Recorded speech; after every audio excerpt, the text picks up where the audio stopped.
अल्हम्दुलिल्लाह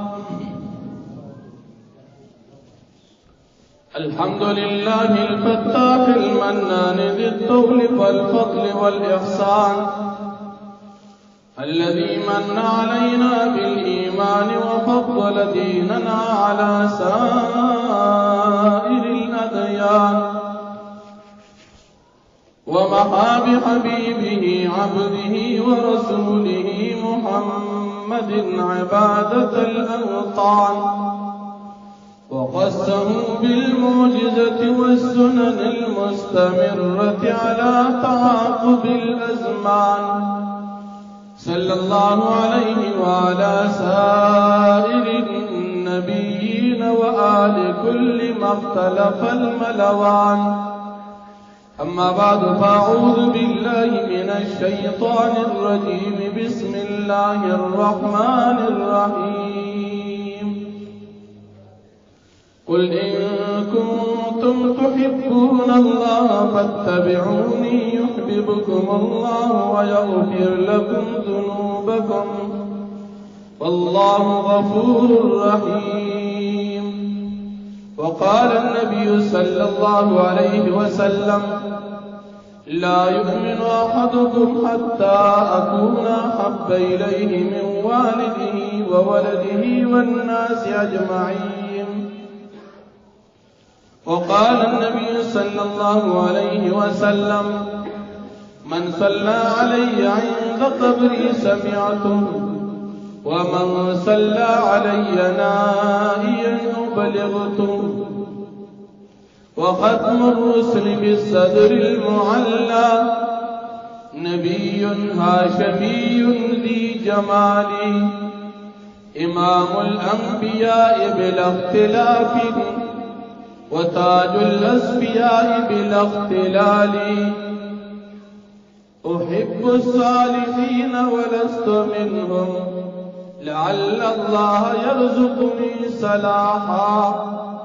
وقال تعالى في كلامه المجيد إن الله وملائكته يصلون على النبي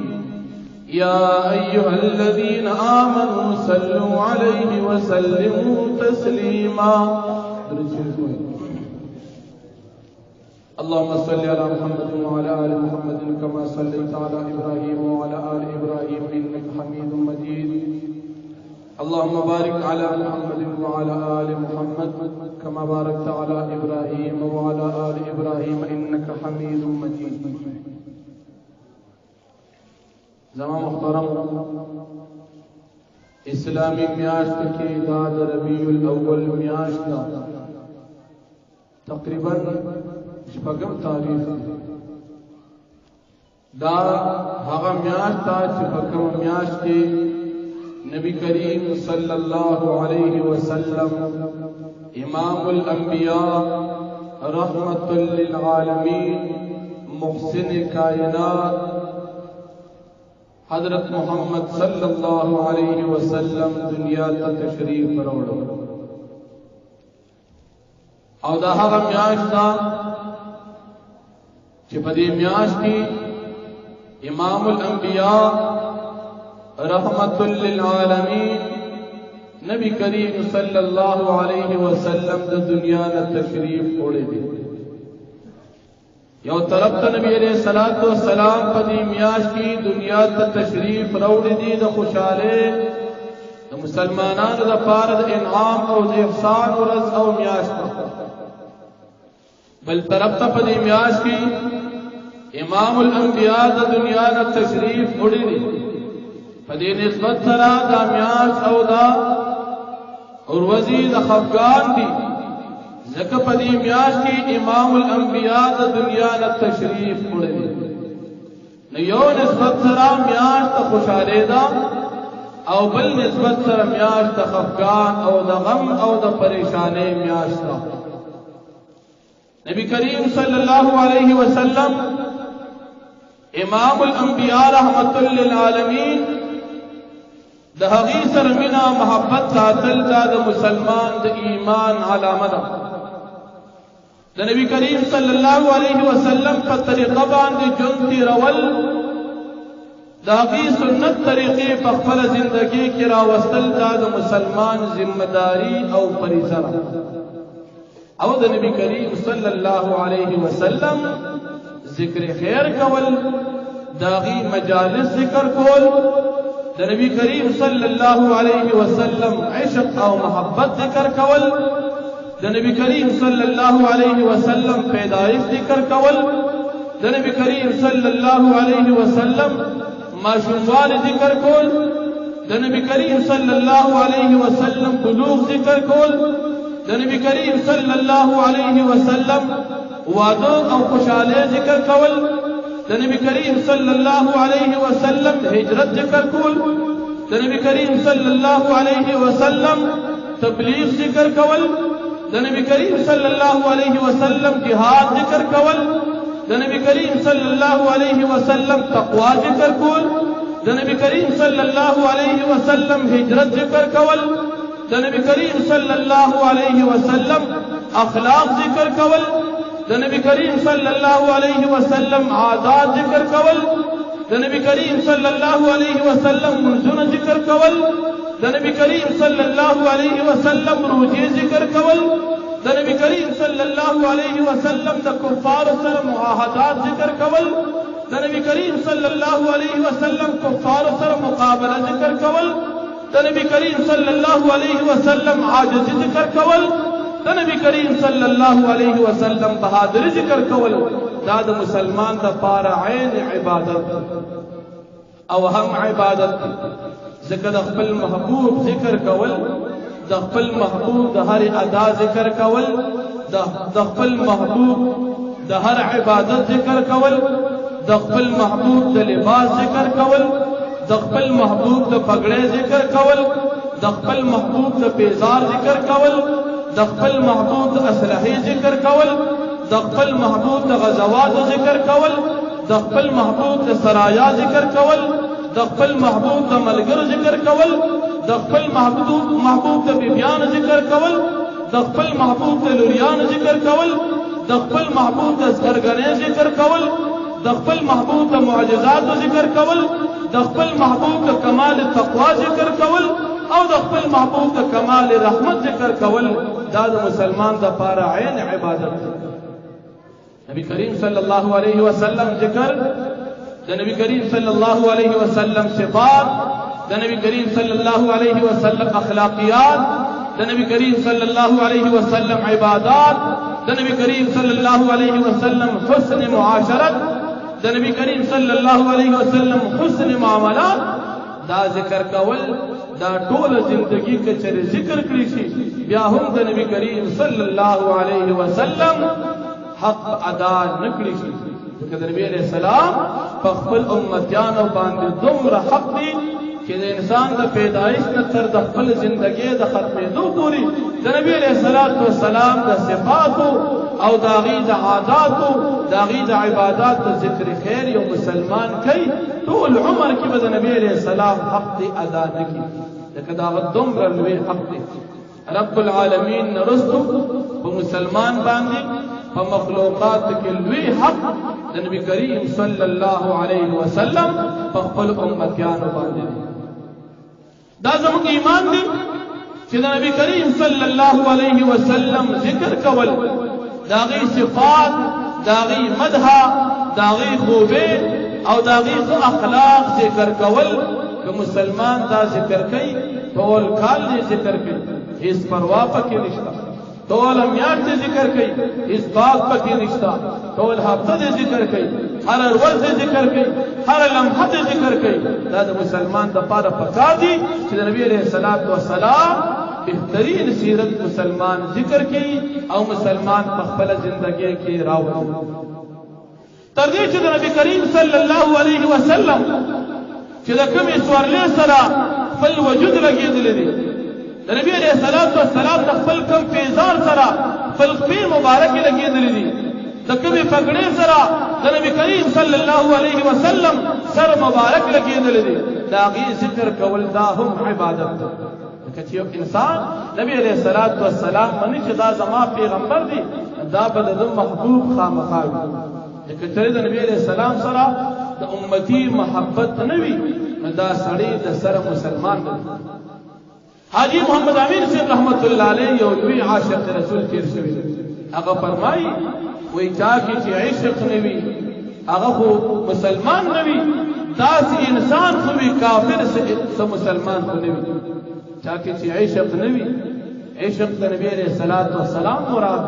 دا د مسلمان اسلام او د ایمان نقدا مسلمان به نبی علیہ الصلوۃ والسلام سره خامخا عشق ساتي د مسلمان پزره کې با د نبی کریم صلی الله علیه وسلم محبت خامخاوي کچې د نبی علیہ السلام محبت ستا پزره کې ني او یریګ ستا ایمان نشته او دا حدیث مبارک نبی کریم صلی الله علیه وسلم ذکر نبی علیہ الصلوۃ والسلام فرمائی لا يؤمن احدكم حتى اكون احب اليه من والده وولده والناس اجمعين داس انسان د سر مسلمان ندی لا يؤمن احدكم حتى اكون احب اليه تر دې پورې چې داغه محبوب جوړ شم د سره د خپل ځان نه د خپل اولاد نه د خپل مور پلار نه بلکې د تمام دنیا نه چې هغه ته زیات محبوب جوړ نشم هغه وخت پورې دا سړی مسلمان نه دی مسلمان به الله جوړيږي چې ستا فضل کې د نبی کریم صلی الله علیه وسلم محبت ذکر د نبی علیہ الصلوۃ والسلام دغه صفات سیرت صورت عبادات زندگی حالات ذکر کول هر وخت پکار اوس باندې خلک داسې دي چې هغه د نبی کریم صلی الله علیه وسلم د ژوندۍ حالات هغه صرف پر ربیع الاول په دې میاشت کې ذکر کړي صرف پر ربیع الاول کې د نبی علیہ السلام ژوندۍ یاد کی ټول کال یو لس میاشتې بیان نه یاد او بیا په دې باندې تمام لري چې موږ د نبی علیہ السلام د عشق حق ادا کړو نبی علیہ السلام صرف پر ربیع اول کی یاد کی او یہ منگا دا نبی علیہ السلام حق ادا کو او منگا عاشقان رسول پدی باندې جوش دا خبر ذہن کی یاد ساتل پکار دی چې نبی علیہ السلام ذکر ربیع اول کے نا بلکہ طول زندگی کی بکی کاغذ تا جو ہر حالت کی په هر حالت کی بد نبی علیہ السلام صفات بیانے دا ستا ذمہ داری دا اس خاص کول پر ربیع اول پوری او بیا ربیع الاول په دې میاشت کې اتم نهم او دولسم د دې میاشت پورې مقرر کول د دې پورې خاص کول اوس به وګورو آیات د نبی علیہ الصلوۃ والسلام ذکر خیر په دې ورځ کې په دې میاشت کې په دې خاص حالات سره ذکر کول عبادت دی او که عبادت ندی نبی کریم صلی الله علیه وسلم پدی میاش کے چکم حضرات ذکر کی لکه خصوصاً بریلیان حضرات اغی پدی میاش کے نبی علیہ الصلوۃ والسلام پنوم باندې مجالس منعقد کی د میلاد النبی صلی الله علیه وسلم پنوم باندې او ادام اهم کار کو لوی عبادت نو موږ وګورو آج نبی علیہ الصلوۃ والسلام د پیدائش دا کوم ورځ ده دولسم ربیع الاول یا اتم یا نهم ربیع الاول آیا پدی میاش باندې دا عبادت پدی میاش باندې دا محفل پدی میاش باندې دا جلسه منعقد کول دا عبادت دی او کنا هم داغي د پاره او تاسو زو د نبی کریم صلی الله علیه وسلم دور مبارکت نبی علیہ الصلوۃ والسلام ته د سلويختو کالو په عمر کې نبوت ملو شو دریش پی تکالو په عمر کې نبی علیہ السلام د دنیا نه تشریف یوړو درویش کال د نبوت کې نبی کریم صلی الله علیه وسلم دا میلاد النبی ندی منو کړ خپل درویش کال زندګۍ کې نبی علیہ الصلوۃ والسلام دا میلاد دا جلسه دا محفل دا ندی مقرر کړي ندی منعقد کړي درویش کال زندګۍ خپل نبی علیہ الصلوۃ والسلام وفات دیر کال د صحابه کرامو خلافت راشده دیر کال ابو بکر صدیق رضی اللہ عنہ، عمر فاروق رضی اللہ عنہ، حضرت عثمان غنی رضی اللہ عنہ او حضرت علی رضی اللہ عنہ د دې دور خلافت ډیر ښکاله او وګور چې دوی منو کړی دی کنه د دوی په دې خپل 13 کالو کې د نبی علیہ الصلوۃ والسلام میلاد ندی منو کړی، نبی علیہ السلام هم ندی منو کړی، صحابه کرامو چې خلفای راشدین چې د اسلام اولنی سپایان دي او د اولنی د اسلام اولنی پاک خلق دي، نبی علیہ السلام په امت کې افضل خلق دا خلفای راشدین دي، هغه نه دي منو کړی. د صحابه کرامو دور 110 هجری پورې دی، 110 هجری دا د صحابه کرامو دور دی. په دې 110 هجری کې 1,44,000 صحابه کرامو دا میلاد النبی نه دي منو کړی. صحابه کرام تعداد تقریبا 1,44,000 دی. دی پخپلا یوصل لس کال زندگی کی میلاد النبی ندی منو کړی، 110 هجری دی ندی منو کړی. د صحابه کرام شاګردان تابعین داغي دور دی 170 هجری پوری، 170 هجری پوری د صحابه او شاګردان میلاد النبی ندی منو کړی. 170 هجری 220 هجری پوری د تبع تابعین دور دی چې د صحابه کرامو د شاګردان دي، هغه په 220 هجری پوری میلاد النبی یعنی د نبی علیہ السلام د پیدایش خوشحالی او داغي محفل او مجلس منعقد کول د ندی منو کړی. ګور نبی علیہ السلام هغه ندی منو کړی، خلفای راشدین ندی منو کړی، صحابه کرامو ندی منو کړی، تابعین عظام ندی منعقد کړی او ندی منو کړی، تر دې چې تبع تابعین 220 هجری پوری دا میلاد النبی ندی منو کړی. عبادت خدا دی، عشق د نبی علیہ الصلوۃ والسلام دادی. صحابه کرام د نبی علیہ الصلوۃ والسلام حقیقی عاشقان. اوس یو سړی وي زما د نبی علیہ السلام سره عشق دی، ته وګوره چې ستاسو عشق د صحابه کرامو د خلفای راشدین په طریقه دی کنه، کله غي په طریقو هو حقیقت کې ستاسو عشق شته او هغه شان نو د ستاسو عشق د نبی علیہ السلام سره نشته. اسی تصدق دا اسی خلق ته خودنه د چې زما عشق دی، حقیقت کې دی عشق نشته. د نبی علیہ الصلوۃ والسلام اولنی ملګری صحابه کرام، د صحابه کرام شاګردان تابعین دي او د تابعین شاګردان تبع تابعین دي. هغه میلاد النبی د نبی علیہ السلام د پیدایش خوشحالی منو نکړه، نو چې بالفرض دا عبادت وی، دا د ثواب کار وی، دا د خیر کار وی، دا د اجر کار وی، د نبی علیہ السلام د عشق علامه وی، خامخا به دې منو کړو. ځکه د نبی علیہ السلام حقیقی عاشقان دا صحابه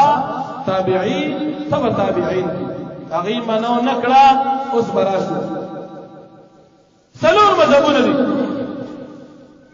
امام اعظم ابو حنیفه رحمۃ اللہ علیہ زموږ استاد او د مذهب امام دی، د صحابه کرامو شاګرد دي. هغه میلاد النبی په خپل ټول ژوندۍ کې نه دی منو کړی. امام ابو حنیفه رحمۃ اللہ علیہ شاګرد دي امام مالک ابن انس رحمۃ اللہ علیہ چې د مذهب خاوند دي، هغه په خپل ژوندۍ کې میلاد النبی نه دی منو کړی.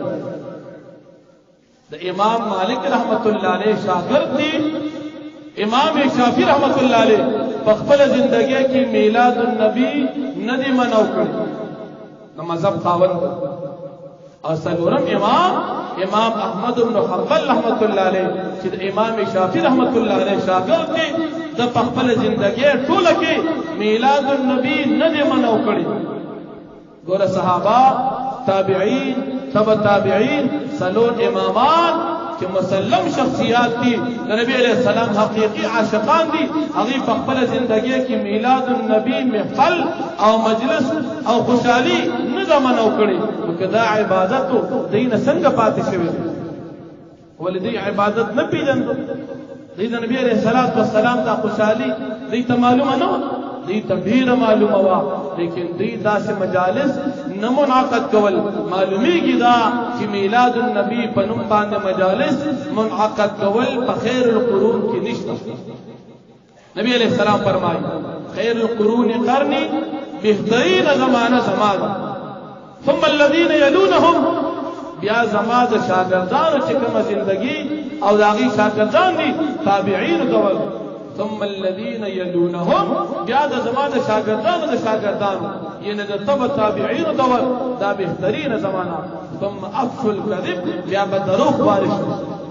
خیر القرون دور د صحابه دور د تابعین دور د تابعین په دې کې میلاد النبی محفل چا نه دی منعقد کړی چې 220 هجری پورې د صحابه کرام تابعین او تابعین دور کې د سلور مذهبون امامانو دور کې چې میلاد النبی منو نکو معلومیږي دا چې دا عبادت نه دی اوس چا منو کړی د دې بنیاد چا کې خو فسلور مسله کې خلفای فاطمیه په قاهره کې راجم شو هغه دور کې کوم بادشاہانو هغه شپږ میلادونه مقرر کړ شپږ یو میلاد النبی د نبی علیہ الصلوۃ والسلام میلاد دیم میلاد علی د علی رضی الله عنه میلاد دریم میلاد فاطمه څلورم میلاد حسن پنځم میلاد حسین او شپږم میلاد خلیفہ وقت نبی علیہ السلام په کوم ورځ پیدا دي یو جلسه بد دی علی رضی الله عنه په کوم ورځ پیدا دي یو جلسه بد دی فاطمه رضی الله عنها په کوم ورځ پیدا ده یو جلسه بد دی حسن رضی الله عنه په کوم ورځ پیدا دي یو جلسه بد دی حسین رضی الله عنه په کوم ورځ پیدا دي یو جلسه بد دی او شپږم جلسه چې زمونږ کوم حکومت وقت بادشاہ دي دهغه د پیدایش په یو جلسه سلورم صدې کې بنیاد دا میلاد النبی سره د پنځو میلادونو کې خوندې شو ګور سلور سو کال کې د نبی علیہ السلام میلاد چا نه دی منو کړی سلورم صدې کې شروع شو دا میلادونه مقرر شو څو وخت بعد دا ختم شو په پنځم صدې کې خلیفہ بأمر الله دا غنوم دي هغه په پنځم صدې کې صرف د میلاد النبی صلی الله علیه وسلم داغي بنیاد دوباره تازه او باغی باندې جلسه او محفل مقرر پنځم صدې کې شپږم صدې کې سلطان اربل شاهي اربل وتوي ابو سعید مظفر ډیر افاسید او دو یو محفل مقرر کړو د میلاد النبی په نوم باندې 2525 هجری کې و مسله شروع شو 600 نه بعد 625 کې د شروع کړه میلاد النبی محفل او مجلس مقرر کړ اوس محفل کې سو مفتی یوسف لدانی شهید رحمت الله علیه فرمایي چې د شاه اربل په میلاد النبی په جلسه کې غټ کارونه دریو اولنی کار دو چې دا محفلو د ربیع الاول په میاشت کې لکه زمونږ د اوسنۍ میاشت دریم کار پکې دو چې دا محفل د علماو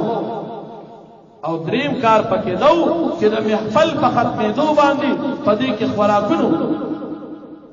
ګورو کنه چې څه شروع شو په شپږمه هجری کې دا پوزیشن شروع شو تاریخ ابن خلکان او په مرآت الجنان کې سبتی ابن الجوزی رحمت الله علیه لیکي چې شاه اربل دا کوم محفل مقرر کړو د ربیع الاول په میاشت کې د دې د خوشاله شروع وکړه د سفر د میاشت چې کوم میاشت کې راشو په دې کې د محفل تیارې شروع شي د میلاد النبی او دیرش بنگلی جوړ کړی او باغ بنگلو د پاسه د نبی کریم صلی الله علیه وسلم د گنبد پشان گنبدونه جوړ کړ یو بنگله پکې د ځان له مقرر کړ د مازیګر نه په محفل شروع شو ته د سحر مانځه پورې به دا محفل جاری و په دې محفل کې به څوک په محفل کې به علماو په محفل کې به صوفیو په محفل کې به شرابونو په محفل کې به ډانسونو ګډاګانې وي په محفل کې به شعر و شاعري مشاعره وه په محفل کې به ډول او سرنا وه دا محفل به د مازدیګر نه شروع کېدو تر د سهار پورې به دا مجلس جاري و په محفل کې به خرچه څومره کېده ابن آصف ابن جوزی رحمت الله علیه لیکي چې په محفل کې به 15,000 چیلې اوچې سرې کېدې اوچې به سرې کړي 15,000 چیلې 10,000 به چرګان سره کول 1,000 به خانکونه دا مټیانو راوړل 1,000 او 1,00,000 لوښي به په دې محفل کې استعمالول څومره خرچې به کولې او په دې محفل کې به څو خوراکونه او دغه مجلس اخره کې به چې کله دعا وکړه هغې نه بعد به د خوراکونو سلسله شروع شو خوراکونه شروع شو دا شاه اربل مظفر سعید د عید میلاد النبی د محفل بنیاد دی وګوره کوم ځای نه شروع شو په خیر القرون کې نشته شر القرون کې شروع شوی دی او بنیاد ولچا ایخی سلورم صدی کې خلفاء په پنځمه صدی کې خلیفہ او په شپږمه صدی کې بیا خلفاء بنیاد کې خو په محفل کې څو پروګرام څو خوراکونه دغه پوزیشن روان نبی کریم صلی الله علیه وسلم د محفل منعقد کول هر وخت پکار نبی علیہ السلام سیرت هر وخت بیانوا او چې خاص کر ربیع الاول پوری او بیا 12 پوری 12 ربیع الاول خو د نبی علیہ السلام د وفات ورځ ده عجیب خبره ده چې د نبی علیہ السلام د پیدایش ورځ اتم ربیع الاول یا نهم ربیع الاول یا 12 دی نو په دې کې اختلاف دی چې نبی علیہ السلام د ربیع الاول په کوم ورځ پیدا دی اتمه یا نهمه او یا 12 او اتفاق دی په دې خبره چې نبی علیہ السلام د دنیا نه تشریف وړي هغه 12 د ربیع الاول چې کوم د ربیع الاول هغه ورځ د وفات ده هغه باندې زمونږ استاد دا خلک د میلاد مناوي چې کوم د وفات ورځ ده اوس تاسو پکار دي چې استاد میلاد د وفات د نبی علیہ السلام دی او کله پیدایش ته په کومه خوشاله کې که خوشاله کې یو طرف ته نبی علیہ السلام دراتو ورځ ده بل طرف ته د نبی علیہ السلام د وفات ورځ ده اوس په کومه خوشاله کې کته دا پیدایش نو په دې ورځ وفات بیا بس او دا تاریخ چې مقرر شو په دې کې مشابهت راغی د عیسایانو سره عیسایان خپل کریسمس ډے مناوي مسلمان خو کریسمس ډے نه مناوي شیعاګان د حضرت حسین رضی الله عنه د وفات په ورځ باندې ماتم مناوي مسلمانان خو ماتم نه کوي اوس ته وایا چې ستاسو پیدایش خوشاله کې مشابهت راځي د عیسایانو سره او ستاسو د پیدایش په خوشاله کې د هندوانو سره چې هغه وخت جنم دی وي ستاسو مشابهت راځي د هندوانو سره د عیسایانو سره او که د غم فورت باندې دا پروګرام کې بیا د مشابهت راځي د روافض شیعاګانو سره اوس دا پروګرام ته د سکه دا د پیدایش کې او که د وفات که د پیدایشي هم غلط او که د وفاتي هم غلط که بالفرض دا عبادت وي د عشق رسول وي د نبی علیہ السلام محبت وي صحابه کرام کې ستانه کم محبت ولی صحابه کرام عاشقان رسول نو صحابه کرام عبادت نه پیژندو صحابه کرام کې د نبی علیہ السلام محبت نو خاصه د غینه زیات محبت دي نو محبت خو استاد هغه ته نه رسي ځکه هغه حقيقي عاشقان او ته جعلی فرضی نقلی عاشق او وشت خلاصه کې ته وګوره چې د دې حضراتو په دې عید میلاد النبی په دې مجلس کې په جماعتونو کې سکیږي داسې پروګرام کېږي په جماعت کې ګډا کېږي د جماعت به ادبي کول حرام ناروا دي په جماعت کې ګډا کېږي کنه کېږي په جماعت کې منډي وای کنه وای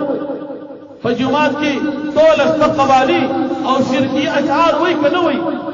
او په جماعت کې د نبی کریم صلی الله علیه وسلم د حاضر ناظر عقیده لري کنه لري وای زمنګ مجلس ته نبی علیہ السلام راغی نو مردارا چې نبی علیہ السلام ته مجلس ته راغی منحوسه تو په دې منبر باندې نبی علیہ السلام وړاندې تقریر په کومه خلې کې لکه نبی علیہ السلام دوی زمونږ مجلس ته راځي نو چې نبی علیہ السلام ستا مجلس ته راغی ته دومره بې حیا شوې چې د نبی علیہ السلام وړاندې ټوپونه وي ته دومره بې حیا شوې چې د نبی علیہ السلام وړاندې ته تقریر کې ته دومره بې حیا شوې چې د نبی علیہ السلام په موجودګۍ کې ته په جومات کې ګستاخي کې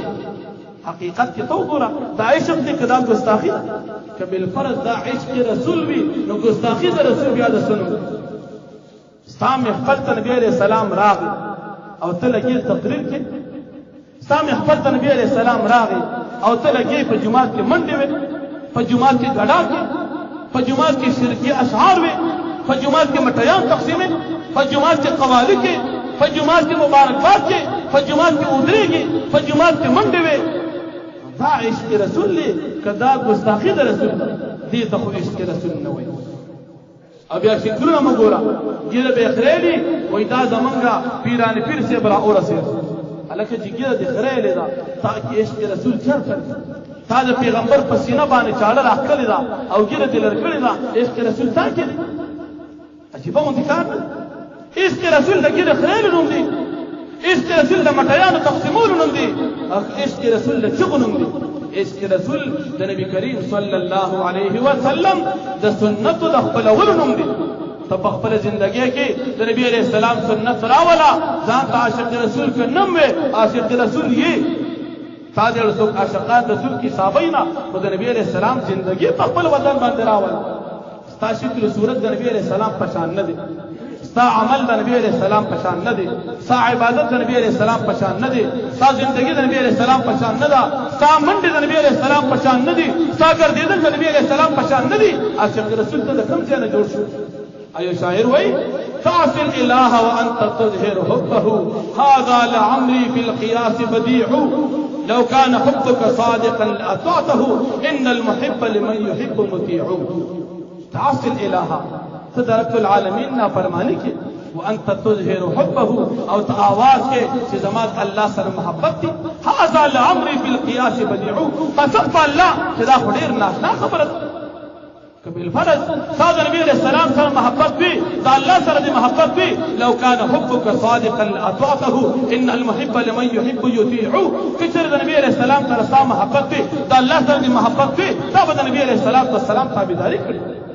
نبی علیہ السلام صلی اللہ محبت داسر قرآن کریم کے اللہ پاک فرمائی قل ان کنتم تحبون اللہ فاتبعونی یحببکم اللہ ویغفر لکم ذنوبکم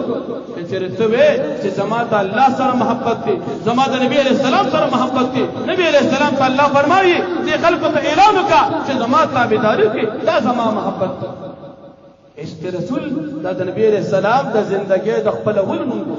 ګیره پرېږده ته عاشق رسول منس کوا عاشق رسولی د جمع خیال ساته عاشق رسولی عشق رسول د دینم نه دی خیره دولسم د ربیع الاول لی او زبر روجنی سم تا ته چا ویلی دي چې په دولسم روجنی سم دلته باندې خلک تا په دولسم د ربیع الاول باندې روجنی سم تا ته چا ویلی آیا دا روجه خلفای راشدین نیولې وه نبی علیہ السلام نیولې وه صحابو نیولې وه امامان نیولې وه دا چا نیول شروع خدا خو تا د ځان یو قصه شروع کړه بدعت تور څه ته وایي خو بدعت دې ته وایي چې یو شی په دین کې نه او تا د ځان په دین کې ایجاد خو دې ته بدعت وایي که په دولسم د ربیع الاول باندې یا په یولسم باندې روژه نیول عبادت وي بیا به کم از کم دغې حضرات ته نیولې وي چې کوم ته د دین حقیقي عاشقان ویلی شي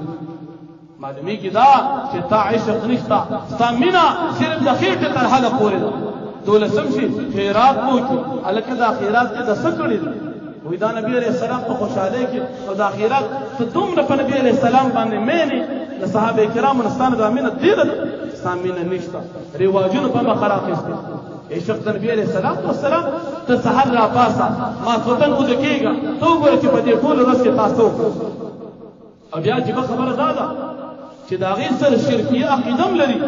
دا کوم خلک چې د ربیع الاول په میاشت کې عید میلاد النبی مناوي د دې خلکو عقیده دا ده چې زمونږ مجلس ته نبی علیہ السلام تشریف راوړي د نبی علیہ السلام د حاضر ناظر عقیده لري حالانکه رب العالمین حاضر ناظر دی د رب العالمین صفت راواغښتو امام الانبیاء رضی ورکو نو شرک کوم دي ته وایي عاشق رسول د شرک عقیدہ صحیح کا، عمل صحیح کا، اخلاق صحیح کا، عبادت صحیح کا، فکر صحیح کا، فکر کی زندگی صحیح کا، معاملات کی صحیح کا، عاشق رسول بتا جوړ شو. نو دا د ربیع اول میاشت عبادات هر وخت کول پکار دي. د نبی علیہ الصلوۃ والسلام ذکر خیر هر وخت پکار دي. خپل زندگی، خپل عمل، خپل هر څه د نبی علیہ السلام پشان کا. استاد نبی علیہ الصلوۃ والسلام سره مینه شتا او کنه بل فرض داسې مینه وي چې صرف فخلی باندې وي عاشق رسول او چې څوک د عید میلاد النبی کې شرکت نه کوي ودا ګستاخان رسول دی. دې طبيعت رسول نه وای، دې ته ګستاخی د رسول حقیقت کې ویل شي. الله پاک دې موږ او تاسو ته د نبی کریم صلی الله علیه وسلم په سنت طریقه باندې زندگی نصیب کړي او موږ تاسو ته الله رب العالمین د دروغجن خلق د مرګ جانا حفاظت نصیب کړي. دا خلق دروغجن دي، بل بعض خلق په دې ورځ باندې خیراتونه کوي. ورې خیراتونه هر وخت عبادت دي. یو ورځ پورې به خاص کې نه روزي نسی، روزي هر وخت د ثواب کار دي. خاص کې ربیع الاول پورې نه او کنو د نیکه کار کې هر وخت کوا ربیع الاول پورې خاص کوا. ما دا خاص کول ستا ګناه ده. تو په دې تمه چې ما روزونی ولا ما ته ثواب ملو شي، ثواب دې نه کیږي، الټه ته ګناه ملو شي. الله رب العالمین دې موږ او تاسو ته د دین په نصیب کړي. زموږ او تاسو د دین دا د رواجونو نوم نه دی ګوري. عیسایان کرسمس دې ځکه مناوي چې دا غي دین نور شته نه. هندوان جنم دې ځکه مناوي چې دا غي نور دین شته نه. او شیعگان ماتم ځکه مناوي چې دا غي نور دین شته نه. من ټول پیغمبران منو. اوس به یو سړی وي زه میلاد مناو، آدم علیہ السلام نه را شروع کا او د نبی علیہ السلام پورې د هر پیغمبر میلاد مناوه، نو بیا به نور څه نه کوي. کال کې 360 ورځې او ټول پیغمبران 1,24,000 په کال کې پوره کیږي. 2 کال کې نه پوره کیږي، 3 کې نه پوره کیږي. نو ټول ژوندۍ کې به ته یو پیغمبر میلاد یې راوړو. بیا به نور څه نه کوي، صرف میلادونه به روزانه کوي. همغه پیغمبران نه بعد صحابه منو 1,44,000 صحابه کرام دي. اوس به د کوم صحابي میلاد ته مناوي؟ هذا صحابه شاګردان دي، تابعین دي. اوس د کوم تابعی میلاد به ته مناوي؟ من خدام منو. د تابعین شاګردان دي، تبع تابعین دي، من فاغم منو. ته د کوم تابعی میلاد مناوي؟ په دنیا کې ډېر اولیاء کرام نیکان تیر شوي دي، بیا به د کوم یو میلاد ته مناوي؟ مناول شي نشي مناول چې الله په کوم باندې نه مکلف کړي. د ځان نه په ځان باندې ظلم مکوا، د خپل خېټې نه اجازات مکوا. ورنه پتا او د عیسایانو په رواج کې هیڅ فرق نشته. عیسائی نوم بدل عیسائی دي او ستانو د مسلمانانو مشرک دي. هغه نوم دي عیسائی، ستانو د مسلمانانو مشرک. دا نوم دي نصارا عیسائی او ستانو د بریلی مشرک. پتا او پاغي کې هیڅ فرق نشته. کم از کم من او تاسو دین په پکار ده. اوس هم چې من په دې جاهلیت په دې رواجونو کې پراته یو، نو کې دې چې سترګې مو پټې شي او د جاهلیت د دې رواجونو ونځو. الله پاک دې من او تاسو ته په دین باندې صحیح په نصیب کړي او د نبی کریم صلی الله علیه وسلم په سنت طریقه دې الله پاک من او تاسو ته جن نصیب کړي. الحمدلله رب العالمین والعاقبة للمتقين، والصلاة والسلام على أشرف الأنبياء والمرسلين وعلى آله وأصحابه وأزواجه أمهات المؤمنين. الله پاک موږ ټول ته د دین صحیح په نصیب کړه. الله پاک موږ ټول ته د نبی کریم صلی الله علیه وسلم حقیقی عشق او محبت نصیب کړه. الله پاک موږ ټول ته د صحابه کرام او د اولیاء کرام د نیکانو خلقو مرګتیا او مینا محبت نصیب کړه. الله پاک موږ اهل باطل د هر قسم رسمونو رواجونو اوساته. الله پاک من ټول ته په عقیده اهل السنه والجماعه علماء دیوبند امام اعظم ابو حنیفه رحمت الله علیه په مذهب باندې استقامت نصیب کا. د هر گمراهی بی دینه شیطانی وساوس بدعات الحاد زندقینا الله پاک من ټول ساته. الله پاک من ټول د دنیا د دې غلط رواجونو اوساته. زمنګ زنانه د دې رواجونو اوساته. په ربیع الاول کې زمنګ د مسلمانانو زنانه چې کوم فضولیات او رواجونه کوي، الله پاک زمنګ د مسلمانانو زنانو